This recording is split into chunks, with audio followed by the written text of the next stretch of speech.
Just to sum up what we're looking at.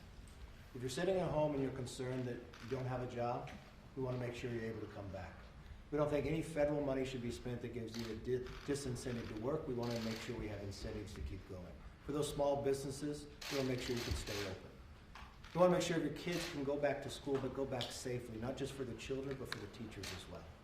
We continue to make strides to make sure we get to a vaccine, that we find a cure for this virus that we did not invite, that came from a foreign land. And I think that's the focus that we have to be a part of.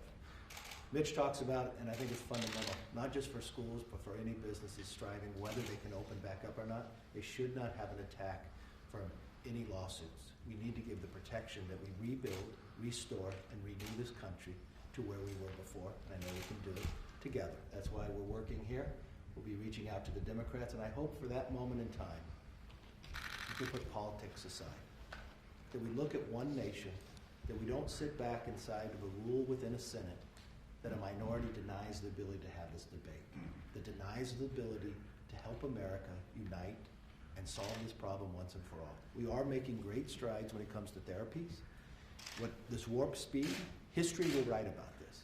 When we get to the moment in time that we have this vaccine, they'll write about how fast it would, and no other country could do what we did because of the ingenuity of this nation. And that's the focus of what we're trying to do. The safety of this country, for our students, for our teachers, and for our businesses, that we're back to work again, stronger and safer and more united.